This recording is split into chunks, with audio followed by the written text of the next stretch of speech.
কালি বিজ্ঞান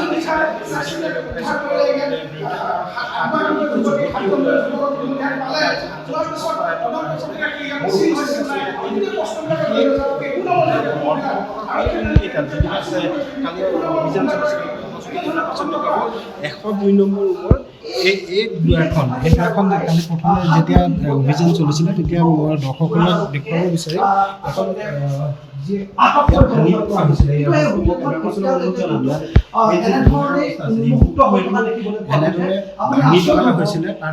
হৈছিলে যদি ইয়াত ভালদৰে কোনো থাকিলে মই এটা পৰিৱেশ দেখুৱাম এই দৰ্জা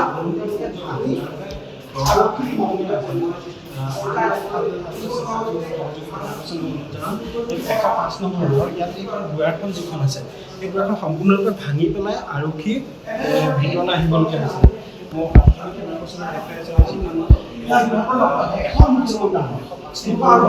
এনেদৰে দৰ্জা ভাঙি পেলোৱা হৈছিলে আৰু মোৰ সহযোগী বিষয় আছে আমি পোনপটীয়া সম্প্ৰচাৰত কিছু সামগ্ৰী দেখুৱাব নোৱাৰিম তাৰ যিসমূহ আমি দেখুৱাব পৰা অৱস্থাত আমি দেখুৱাইছোঁ যি যৌনতাৰ যি বেহা চলিছিলে সেই সময়ত বিচনাৰ কি এক অৱস্থা হৈছিলে এতিয়াও এনেদৰে আছে কিন্তু প্ৰশ্ন উত্থাপিত হৈছে এই সামগ্ৰীসমূহ যিসমূহ আৰক্ষীৰ অভিযানৰ সময়ত ইয়াত উদ্ধাৰ হৈছিলে সেই সামগ্ৰীসমূহ কিয় জব্দ কৰা হোৱা নাই যিহেতু এই সামগ্ৰীসমূহ আদালতত আৰক্ষী প্ৰশাসনৰ তৰফৰ পৰা দিব লাগিব যি এখন চাৰ্জশ্বিট বনাব সেই চাৰ্জশ্বিটত এই সামগ্ৰীসমূহ জব্দ কৰি দেখুৱাব লাগিব কিন্তু এই পৰ্যন্ত এই যি অভিযান চলিছিলে সেই অভিযানৰ প্ৰতিটো কথা প্ৰতিটো সামগ্ৰী প্ৰতিটো স্থানতে যেনেদৰে আছিলে সেই একেধৰণে পেলাই দিয়া হৈছে আৰু সেই জ্ঞান প্ৰশ্ন উত্থাপিত হৈছে সহযোগী কিমান পাৰ্চেণ্ট আছে তেওঁ দেখুৱাই থাকিব আমি আমাৰ লগত আছে জাতীয় সংগঠন চেষ্টা কৰিম এইকেইটা ৰুমতে কালি অভিযান চলিলে পূৰ্বেও কৈছে ইয়াত অভিযানত যি অলপ আধৰুৱা হৈ যোৱা যেন অনুমান হৈছে কিন্তু দেখা পোৱা হৈছে যেনেদৰে আছিলে তেনেদৰে চলি আছে যিসমূহ সামগ্ৰী যেনেদৰে আছিলে তেনেদৰে হৈ থাকিব আচলতে এইটো জিলা এইটোৱে আচলতে নিষিদ্ধ বস্তুখিনি যিখিনি আচলতে পাইছে কেছত যোনটো বোৰ্ডে বিচাৰিব এভিডেঞ্চ হিচাপে তেওঁ কালিকৈ ৰুমকেইটা চিল কৰি হোটেলখন চিল কৰিব লাগিছিলে এইটো প্ৰশাসনৰ কিবা গাফিলতি বুলি নকওঁ কিবা চাগে তেওঁলোকৰ লৰালৰি হ'ব পাৰে সেইটো আমি ক'ব নোৱাৰোঁ আমি খালি এতিয়া আপোনালোকৰ যোগেদি অনুৰোধ জনাইছোঁ যেনেকৈ হোটেলখন চিল কৰিবলৈ আৰু ৰুমকেইটা চিল কৰি যিখিনি যাৱতীয় বস্তু আছে কেছৰ কাৰণে যিখিনি বস্তু দৰকাৰ হ'ব সেইখিনি অতি শীঘ্ৰে তেওঁলোকে বস্তুখিনি ৰিকভাৰী কৰিব লাগে আৰু ধুনীয়াকৈ লৈ পিনে যিসকল আয়োগ নিছে লৈ পিনে বস্তুটো ক'ৰ্টলৈ দিব মানে নিয়াৰ ব্যৱস্থা কৰিব লাগে কিন্তু এতিয়ালৈকে যে এনেকুৱা ফেন চলি আছে তাত মানে দৰ্জা ভঙা আছে এইবোৰ দেখিছোঁ আপোনালোকৰ যোগেদি দেখিছোঁ আমিও আহি দেখিছোঁ খোলা আছে সেই কথাটো আছে ৰহস্য প্ৰশ্নবোধক চিন হৈছে সেইকাৰণে আমি আপোনালোকৰ যোগেদি অনুৰোধ জনাইছোঁ যাতে এনেকুৱা মানে দুখীয়ে আইনী সুৰুঙে যাতে হাৰি যাবৰ কাৰণে এই ব্যৱস্থাটো নকৰিবৰ কাৰণে অনুৰোধ জনাইছোঁ কোনো কাৰণে দুখীয়ে যি সৰু সৰু ছোৱালী কলেজত পঢ়ি থকা ছোৱালী টকাৰ প্ৰলোভন দি পিনে মানুহবিলাকে আনি পিনে নাৰী ব্যৱসায়ী চক্ৰত লগাইছে কাৰোবাৰ সন্তান হ'ব কাৰোবাৰ ভণ্টি হ'ব সেই কথাটো আচলতে প্ৰশাসনে চিন্তা কৰিব লাগে কাৰোবাৰ যি হ'ব সেই কথাটো প্ৰশাসনে চিন্তা কৰিব লাগে তেওঁলোকে প্ৰলোভন দিছে নতুন প্ৰজন্ম এই কথাৰ প্ৰলোভনটোত আকৰ্ষিত হৈ যদি এই ব্যৱস্থা অসম বা যোৰহাটত পুলিয়ে প্ৰশাসনে চব মানুহ ওলাবলৈ হয় তেতিয়াতো আমাৰ দুৰ্ভাগ্যজনক বুলি ভাবিম আৰু পুলিচৰ প্ৰতিও তেতিয়া প্ৰশ্নবোধক চিন হ'ব সেইকাৰণে এতিয়া আপোনালোকৰ যোগেদি অনুৰোধ জনাইছোঁ এই বস্তুটো যাতে আইনী সুৰুঙাই হৰকি যাব নোৱাৰাকৈ কটকটীয়া এটা পুলিচ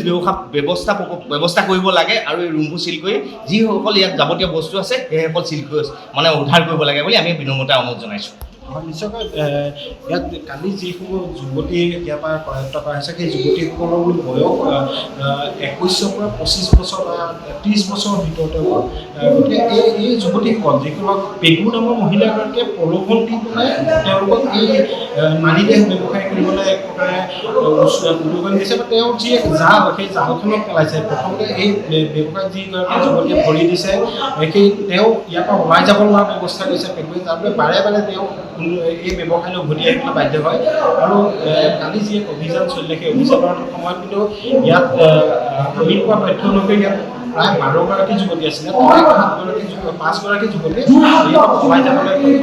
বাকী 7গৰাকী যুৱতী কিন্তু ইয়াত থাকিলে আমি তেওঁলোকক কৰায়ত্ব কৰিম আৰু এই ক্ষেত্ৰত এই সময়তে এটা অতি বিচাৰ্য বিষয় হৈ গৈছে যিসকল যুৱতী আহে তেওঁলোকক ধনৰ প্ৰলোভন দিয়ে তেওঁলোকক অতি কম সময়তে যি এতিয়া উঠি অহা প্ৰজন্মৰ বাবে যি হৈছে বা একাংশ উঠি অহা নৱপ্ৰজন্মই ইজি ধনৰ পিছত যিধৰণে ধৰে এতিয়া তেওঁলোককো যুৱতীসকলক তেনেদৰে প্ৰলোভন দিয়া হয় তেওঁলোকে এটা ৰাতিৰ ভিতৰতে কেইবা হাজাৰ টকা তেওঁলোকৰ একাউণ্টত সোমাই বা তেনেকুৱা প্ৰলোভন দিয়ে আৰু এই ক্ষেত্ৰত কিছু অডিঅ' ৰেকৰ্ডিঙো ইতিমধ্যে ভাইৰেল হৈছে য'ত ক্লাইণ্টে বাৰ্গেনিং কৰিছে 1500 পৰা 2500 টকা বা 3000 টকা 3000 টকাৰ কৰ্মচাৰীয়ে কিছু অডিঅ' ৰেকৰ্ডিং মানে ভাইৰাছ এই সকলোবোৰ তথ্য এই সকলো অডিঅ' ৰেকৰ্ডিংসমূহ আৰক্ষীয়ে সংগ্ৰহ কৰিব লাগে এটা কোনো সুৰুঙা নথকাই এখন চাৰ্জশ্বীট আৰক্ষী আদালতত দিব লাগে যাতে এই যিটো নাৰী দেহ ব্যৱসায়ী চক্ৰ আছে পুলিয়ে উঠাই উৎখাত হয় তাৰ বাবে ব্যৱস্থা গ্ৰহণ কৰিব লাগে যোৰহাটবাসীয়ে আৰক্ষী প্ৰশাসনৰ জানি যি অভিযান সেই অভিযানক শলাগ লৈছে ধন্যবাদ দিছে আৰক্ষী প্ৰশাসনক কিন্তু সমান্তৰালভাৱে এইটো প্ৰশ্ন উত্থাপিত হৈছে কিয় এই সামগ্ৰীসমূহ যিসমূহ অভিযানৰ সময়ত এই কথাসমূহত আছিলে এই সামগ্ৰীসমূহ কিয় জব্দ কৰা নহ'ল বা অন্যান্য সামগ্ৰী হয়তো আৰক্ষীয়ে জব্দ কৰিব তেওঁলোকৰ যিসমূহ প্ৰয়োজনীয় বুলি ভাবিছে সেইসমূহ হয়তো জব্দ কৰিছে নিশ্চয়